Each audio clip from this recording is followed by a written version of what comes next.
15 साल पहले civil magistrate कविता इंदवाती ने बैहर बस स्टैंड के पास का बड़ा हिस्सा 99 साल की लीज पर देने के लिए आदेश किया था।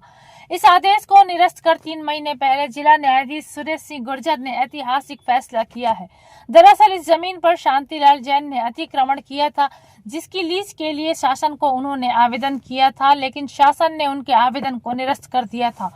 उन्होंने सिविल सूट किया, जिस पर सुनवाई करते हुए सिविल मजिस्ट्रेट कविता इंदवाती ने 99 साल की लीज पर जमीन देने का आदेश जारी किया था, जिसकी अपील जिला कलेक्टर और अपर सचिव राजस्व विभाग के द्वारा जिला न्यायालय में की गई थी, जिसकी सुनवाई के बीच ही जैन परिवार हाईकोर्ट पहुंचा था।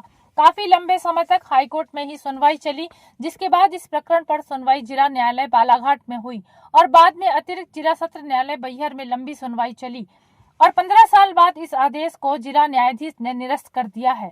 दरअसल इस मामले की खास बात यह है कि इस जमीन पर शांतिलाल जैन का नहीं, उनके भतीजे नितिन जैन का कब्जा है। उन्होंने वहां करोड़ों रुपए की लागत से घर, होटल और दुकानें बनाई हैं। शांतिलाल जैन की डेथ हो चुकी है। वहीं उनके वारसानों में से शैलेंद्र जैन ने हाईकोर्ट में इस आदेश के खिलाफ अपील की है। इस फैसले के आने के बाद ये जमीन अब स्वतंत्र हो चुकी है। प्रशासन गरीबों के आशियाने पर बुलडोजर चलाने में देरी नहीं करता, लेकिन करोड़ों रुपए के आसामी नितिन जैन से जमीन खाली करवाने में वह लाचार और बेबस नजर आ रहा है। देखना होगा कि कोर्ट का फैसला आए 3 महीने बीत चुके हैं। प्रशासन नितिन जैन पर भारी पड़ता है या नितिन जैन प्रशासन पर? एक जैन साहब का जो शांतिलाल जैन, इनके द्वारा अतिक्रमण किया गया था और अतिक्रमण के बाद में उन्होंने लीज पर लेने के लिए शासन को आवेदन किया था, जो शासन ने उनका आवेदन खारिज कर दिया था। फिर वो सिविल सूट किया, उन्होंने सिविल में आए तो उस समय पीठासीन अधिकारी इंदवाती मैडम थी, उन्होंने उनके पक्ष में लीज पर दिया जाए आदेश किया था।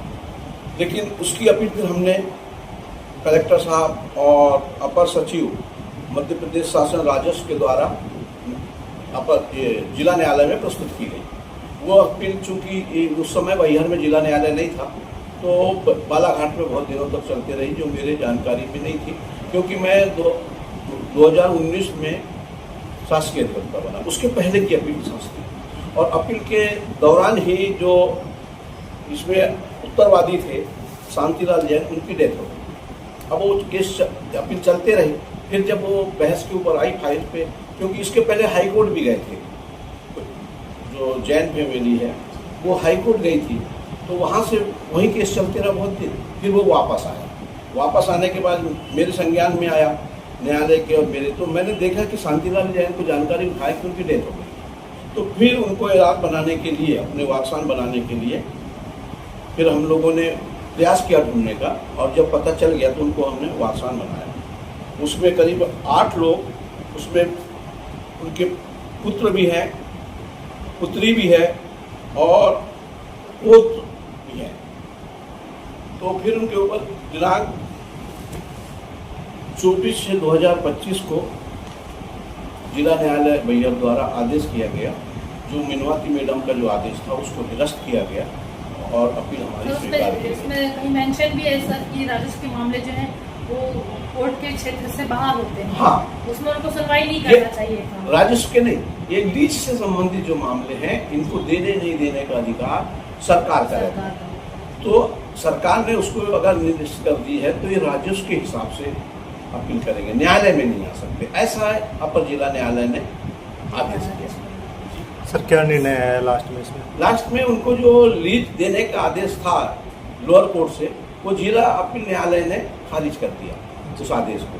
अब वो जमीन स्वतंत्र हो चुकी है और जिसके संबंध में मैंने अब जो मेरे पक्षकार थे मध्य प्रदेश शासन द्वारा जिला कलेक्टर बालाघाट, उनको एक कवरिंग लेटर के साथ आदेश भी भिजवा दिया है कि जो अग्रिम कार्रवाई है वो संस्थित कर सकते हैं।